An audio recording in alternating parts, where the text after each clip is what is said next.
Hi folks, and welcome to Attica Armory. Today we're going to do a real quick video to show you 3 different techniques of how to use a sling properly. Now you might know that a sling is real handy for carrying your gun around, getting your hands free, but what you might not be aware of is that it's actually a critical component to shooting accurately, especially when you're in a standing, unsupported position. Now before we get started, please remember to give us a thumbs up and subscribe if you haven't already. And don't forget to visit us at ATTRIBUTIONS.com and check out a bottle of our citrus-powered synthetic CLP. Now, let's jump to it.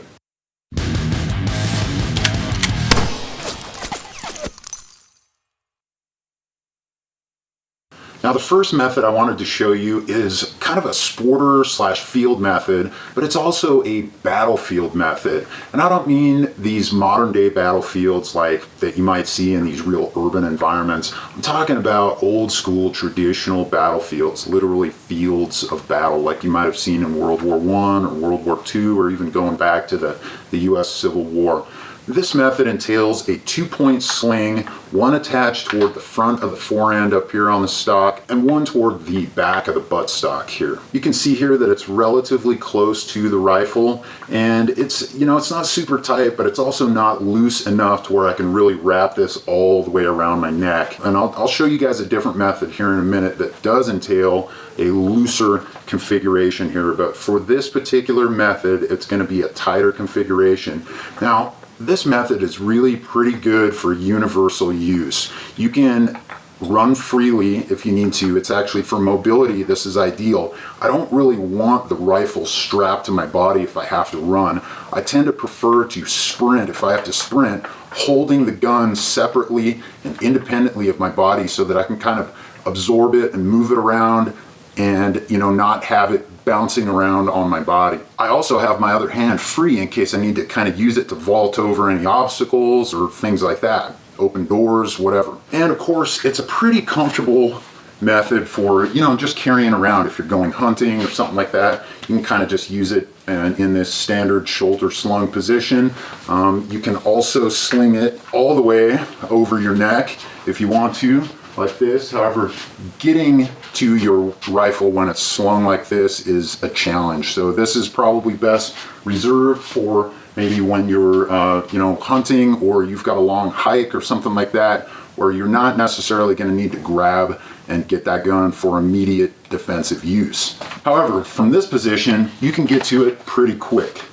So let me show you the stabilizing method from this type of sling setup. What I want to do first is I want to take my elbow like this and this is my supporting arm. So I'm right-handed, so this is my left hand that I'm talking about, my left arm. So what I want to do is just grab the rifle firmly with my strong hand, my right hand, keeping my finger off the trigger. I'm going to place my left elbow inside of the sling like this, and I'm going to kind of bring it out a little bit and create some tension right there. Then I'm going to place my supporting hand firmly on the forend of the stock, just like this, and I'm going to assume that shooting position just like that. I can go ahead and just increase and decrease the tension and get that stabilizing sweet spot going just by bringing my elbow out or bringing it back in. This is what it looks like from the front. Elbow out gives me more tension, elbow in gives me a little bit less tension, out, in, and here's the other side.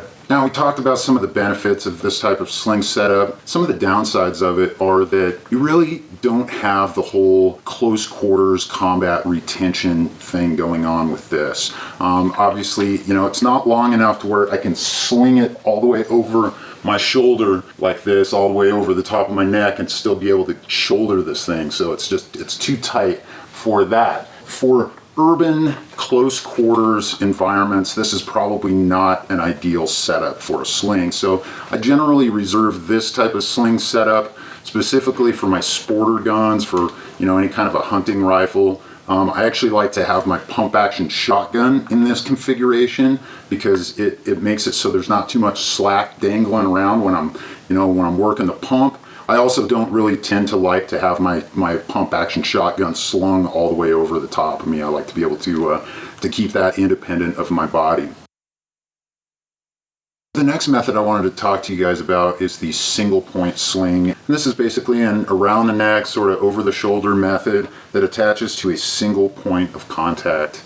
Now, there are definitely some benefits to this approach. One of them being that you can kind of, quickly release both hands. The gun is still right there. It's relatively easy to access. It's a pretty easy and smooth transition. If you've got to switch to a handgun, you can, quickly go from here down to here and draw and shoot, and vice versa. This method is actually pretty good for things like 3-gun matches, for weapon retention. So there's definitely some benefits to the single point sling. However, I gotta tell you, I'm not a particular fan of this type of setup. There's some downfalls to it that I feel like can be remediated by the third method that I'm going to show you today. So we'll get to that in a minute, but really some of those downfalls are that being that it's only attached to a single point, you have no way of utilizing that elbow to create tension on the forward end of your stock.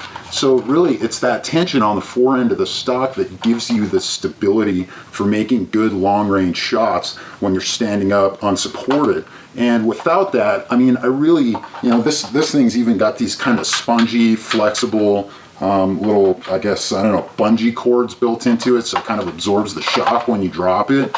Even that, I mean, I just don't have enough tension on this thing for it to be a viable shooting supporting mechanism. The next issue that I have with this kind of setup is mobility. Now, imagine for just a moment that I've got to sprint across a street or a field or an obstacle while I've got this thing strapped right here down the middle of my body. It's just right in the way of my legs. It's bouncing off of me. If I've got to use, my hands for something, basically my rifle's just bouncing around right here in front of me. I'm not particularly fond of this position for moving around quickly in some kind of a dynamic combat situation. And lastly, I've got a lot of eggs in one basket. I've got this single point of failure, my rifle and magazine and ammo weight all kind of on that one single spot. So those are a couple of pretty major things. I mean, you've got the lack of stabilization and you've got basically the mobility hindrance. So those are pretty major things for me. Now, let's move on to our third and final setup. We're going to look at a modified 2-point sling position. And what I mean by modified is really all we did was release a little bit more slack in our traditional 2-point sling so that I could actually get this up over the top of my head and all the way around my shoulder and my back, just like this, so that I can still shoulder this thing. I can bring it up and shoulder it, but I can also let it kind of dangle like this in front of me. And this is what it looks like full circle. Now, as you can see, I've got a lot of the benefits of a traditional single point sling setup, but I also have the benefits of a 2-point sling setup because I've got that nice stabilizing factor in the fore end. So it might take a little bit of trial and error to get the length of this correct. I mean, just like with any other sling option, but just tinker around with it a little bit. But here's the basic setup that you're going to want. You're going to want to be able to sling this up over the top of your head like that. Now, this is the opposite of the traditional method, but you're going to want to allow enough room to use your elbow as a tensioning mechanism. Now, since this sling is running along the inside of my arm instead of the outside of my arm, my tensioning is actually going to be the opposite. So instead of pressing outward to tension like I did with the first method I showed you, I'm actually going to be pulling inward and downward to tension. And this is a very nice position because now my elbow is directly under my rifle, so I can use this pretty comfortably from a lot of different locations. And overall, I'm able to really control the fore end of the rifle like this. This is what it looks like from the supporting side, and this is what it looks like from the strong side. This is where we're at from the front. And as you can see, I go more tension by pulling down, less tension by releasing. And if I have to quickly transition to a handgun, boom, I can get right to it. Now, as we know, there's no perfect solution. So once again, with this type of position, I still have the mobility issue. If I have to sprint somewhere, this is going to be a problem. I cannot viably sprint with this thing strapped to me in this location.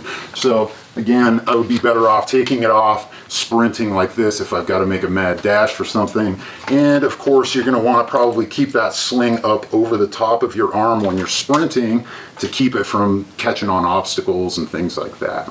But besides that, it addresses the lack of the 2-point stabilization factor, which I think is absolutely critical. Again, that's a reason why I've just never been into single point slings. And that's nothing against those. If you like them, if you use them, if they work for what you're doing, by all means, I'm not trying to discourage you, just giving you my personal opinion and from, based on my own experience. And with that, we hope you enjoyed this video today, and we'll see you again next time at Attica Armory. And if I have to transition to a handgun, boom, there's no bolt stop. That's perfect. Okay,